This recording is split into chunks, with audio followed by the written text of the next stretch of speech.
Bonjour, nous sommes le lundi 20 octobre 2025 et le sujet est la réforme des retraites suspendue par le Premier ministre qui est parti pendant une semaine faire un break puisqu'il avait démissionné il y a une semaine pour rempiler la même semaine vendredi soir à 22h30. Sébastien Lecornu a proposé une suspension de la réforme de 2023 jusqu'à la présidentielle 2027. Il faut tenir encore un an et demi avec ce président. Âge légal et durée de cotisation sera gelé. Aucun relèvement d'âge ni de trimestre jusqu'en janvier 2028. N'oubliez pas de vous abonner pour plus de news nationales, européennes et internationales sur ce monde merveilleux dans lequel nous vivons.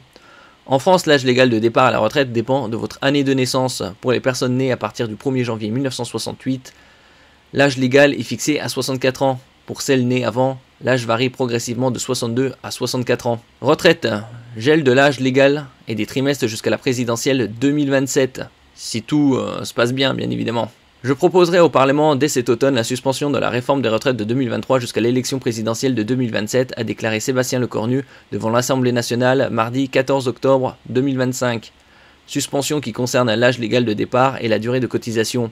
Et de préciser, aucun relèvement de l'âge n'interviendra à partir de maintenant jusqu'à janvier 2028, comme l'avait précisément demandé la CFDT. En complément, la durée d'assurance sera elle aussi suspendue et restera à 170 trimestres jusqu'à janvier 2028. Alors ici, l'âge légal, année de naissance, 1963 par exemple. Âge de départ, réforme borne initiale, 62 ans et 9 mois. Âge de départ avant, avec le gel provisoire, 62 ans et 9 mois. Date de départ avec gel, dès le 1er septembre 2025. Gain contre réforme initiale, aucun. 1964, âge de départ, réforme borne initiale, 63 ans. Âge de départ avec le gel provisoire, 62 ans et 9 mois. Date de départ avec gel à partir d'octobre 2026. Gain versus réforme initiale, 3 mois, comme on peut le voir ici. Et c'est pareil jusqu'en 1968. Quid de la durée de cotisation? Par exemple, 1963, c'est 170 trimestres avec réforme borne initiale et trimestre requis avec le gel provisoire, 170.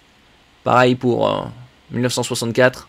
170 trimestres, 1965, 170 trimestres. Estimant que le coût de la suspension sera de 400 millions d'euros en 2026 et de 1,8 milliard d'euros en 2027, le Premier ministre a prévenu que la suspension devra être compensée et ne pourra pas se faire au prix d'un déficit accru, bien évidemment.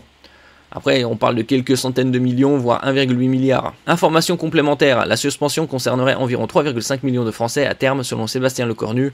Le coût estimé de cette mesure serait de 400 millions d'euros en 2026 et de 1,8 milliard d'euros en 2027, indique le Premier ministre. La mesure devrait être proposée via un amendement gouvernemental au projet de loi de financement de la sécurité sociale PLFSS pour 2026. Elle pourrait entrer en vigueur dès janvier 2026 pour une durée de 2 ans, précise-t-il. A noter du côté de l'assurance retraite, statu quo.